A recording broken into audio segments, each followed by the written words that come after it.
नमस्कार, आप देख रहे हैं न्यूज 18 स्पेशल। मैं हूं आपके साथ अलीम अतहर। बुलेटिन की शुरुआत बड़ी खबर से करेंगे। दिल्ली से बड़ी खबर आ रही है।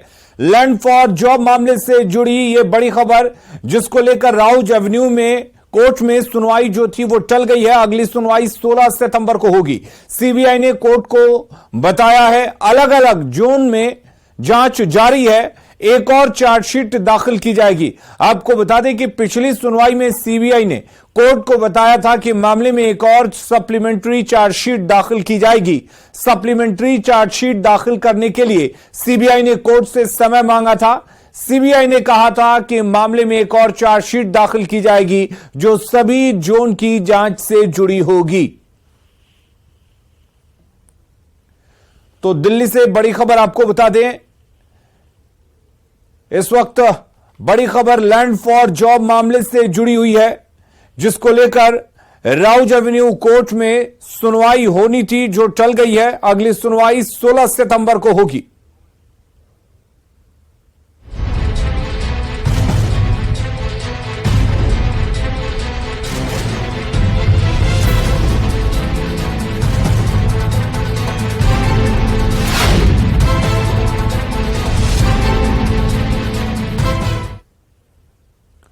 अगली खबर का रुख करते हैं। मुंबई में विपक्षी गठबंधन आईएनडीआईए की 2 दिवसीय बैठक का आज दूसरा दिन है। गठबंधन का लोगो आज भी जारी नहीं हुआ।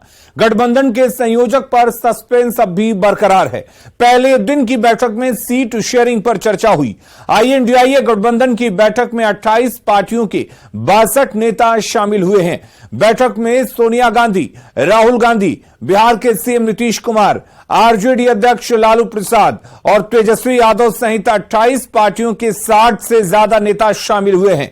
माना जा रहा है कि बैठक में गठबंधन के संयोजक पर भी चर्चा हो सकती है। आपको बता दें कि फिलहाल गठबंधन के 6 से ज्यादा नेता पीएम पद की रेस में हैं और उनकी पार्टियां पीएम पद पर दावा ठोक रही हैं। वहीं संयोजक पद पर जारी विवाद के बीच बैठक में 11 सदस्यों वाली कोऑर्डिनेशन कमेटी के गठन का ऐलान हो सकता है।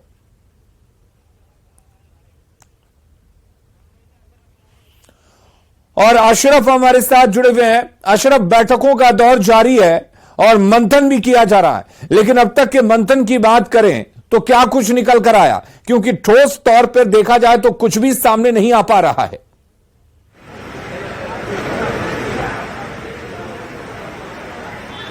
देखिए अलीम, अभी थोड़ा और इंतजार करना पड़ेगा। जब औपचारिक रूप से बैठक में क्या तय हुआ इसका फैसला किया जाएगा।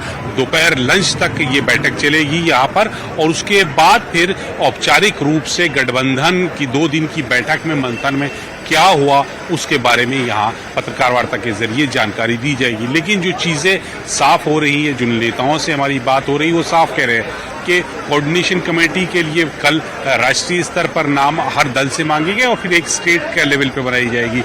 समन्वयक कौन होगा उस पर भी फैसला किया जाएगा। सीट शेयरिंग का क्या फॉर्मूला रहेगा, कब तक होगा, इस पर भी बात की जाएगी।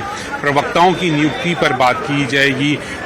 कॉमन मिनिमम प्रोग्राम वो एक बनाया जाएगा, क्योंकि इस घटक में सभी जो दल हैं उनकी विचारधारा अलग है। उस विचारधारा को साथ रखते हुए और एक एजेंडे पे चलना है, तो उसके लिए कॉमन मिनिमम प्रोग्राम क्या होगा, कैसा होगा, उस पर भी आज की बैठक में फैसला कर लिया जाएगा।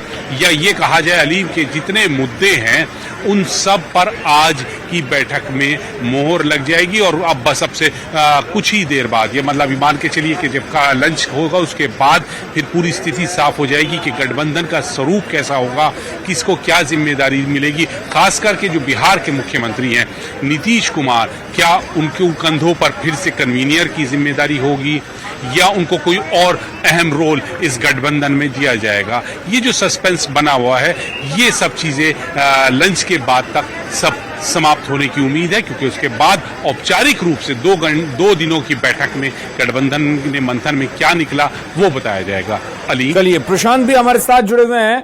प्रशांत, आपसे जानना चाहेंगे, तीसरी ये बैठक है और तीसरी बैठक का दूसरा दिन है, लेकिन क्या कन्वीनर कौन होगा इस पर से सस्पेंस खत्म हो जाएगा? और अगर बात नीतीश कुमार की जाए तो नीतीश कुमार रेस में कितने आगे हैं और दूसरे कौन लोग हैं जो इस रेस में हैं? जी बिल्कुल, देखिए अभी बैठक शुरू है और सबसे पहले इंडिया गठबंधन ने चंद्रयान 3 जो मिशन हुआ था उसे मुबारकबाद दी। सब ने एक साथ सहमति करके एक प्रेस रिलीज जारी करके मुबारकबाद दी है। सबसे बड़ी बात मैं आपको बताऊं, जिस तरह से आप कह रहे हैं, यहाँ पर सबसे बड़ा मुद्दा जो है वो सीट के बंटवारे को लेकर के है। अगर बिहार की खास तौर पर बात की जाए तो 243 विधानसभा सीटें हैं और 40 जो है लोकसभा सीटें हैं, तो वहां पर सीटों के बंटवारे को लेकर के कोई विवाद आने वाले दिनों में ना हो, उसका हल निकाला जा रहा है। बैठक में सबसे अहम मुद्दा यही है कि हर राज्य में जो भी सीटें हैं उसे लेकर के वहां की पार्टियों को लेकर के कोई झगड़ा ना हो, कोई विवाद आने वाले दिनों में ना हो, क्योंकि आज आप देखें तो यहाँ पर 28 दल यहाँ पर शामिल है बैठक में और 64 का आंकड़ा चला गया है जो लोग अंदर बैठे हुए हैं। तो सबसे पहले कोशिश ये की जा रही है कि आने वाले दिनों में अगर चुनाव नजदीक आता है तो किसी प्रकार की दिक्कत आपस में ना हो, मतभेद ना हो, और इसीलिए अगर कहीं पर कोई दिक्कत होती है उसके लिए एक कोऑर्डिनेशन कमेटी का गठन किया जाएगा। उसमें कौन से नाम होंगे, कौन से लोग होंगे, उस पर भी चर्चा चल रही है। लेकिन आपको बता दें कि संयोजक को लेकर के चर्चा आने वाले कुछ समय में होगा, क्योंकि अभी फिलहाल प्राथमिकता सीटों के बंटवारे को दिया जा रहा है और कोऑर्डिनेशन कमेटी को दिया जा रहा है, क्योंकि आने वाले दिनों में इस प्रकार की दिक्कत ना हो। संयोजक को लेकर के नीतीश कुमार के साथ साथ मैं आपको बता दूं कि और कई ऐसे नाम हैं जो रेस में पहले से थे, लेकिन नीतीश कुमार की तरफ से यह स्पष्ट किया गया था कि उनके नाम को रिकमेंड ना किया जाए। बहरहाल अब देखा जाएगा कि जब यहाँ पर एक साथ एक बैनर के नीचे इतने बड़े चेहरे, जहाँ पर सोनिया गांधी है, राहुल गांधी है, भगवान सिंह मान है, केजरीवाल है, ममता बनर्जी है, तो देखना ये होगा कि सभी की सहमति, शरद पवार जी है, उद्धव ठाकरे जी है, तो सभी की सहमति कहाँ पर जाकर एकजुट होती है। अब बैठक का सिलसिला आगे बढ़ रहा है धीरे धीरे, लेकिन इस बैठक में जिस तरह से पहले बातें हो रही थी कि एक लोगो जो है इशू किया जाएगा, उसे नकार दिया गया है। एक पीएम चेहरे को जो है डिस्कशन में पहले लाया जाएगा, उसे नकार दिया गया। अब कोशिश पहले ये की जा रही है कि बेस जो है उसे मजबूत बनाया जाए, क्योंकि इतनी बड़ी संख्या में लोग साथ आ रहे हैं। आने वाले दिनों में आपसी मतभेद ना हो, सीटों के बंटवारे को लेकर कोई विवाद ना हो, इसलिए कमेटी का गठन किया जा रहा है। नामों पर चर्चा की जा रही है। कुछ समय बाद आगे और भी जो विषय है, जिस तरह से इनका आईटी सेल काम करेगा। देखिए यहाँ पर एक महत्वपूर्ण जानकारी आई है कि यहाँ पर आगे ये भी चर्चा होगी कि अलग अलग राज्यों में अलग अलग भाषाओं का इस्तेमाल होता है। जैसे महाराष्ट्र में मराठी, बंगाल में बंगाली भाषा इस्तेमाल होता है, तो वहाँ पर जो आईटी सेल होगा वो इंडिया गठबंधन को लेकर के उनके राष्ट्रीय भाषा में प्रचार प्रसार करेंगे, ताकि जनता तक अच्छी तरह से मैसेज पहुंच सके। यानी कुल मिलाकर देखा जाए अब बैठक का सिलसिला आगे है।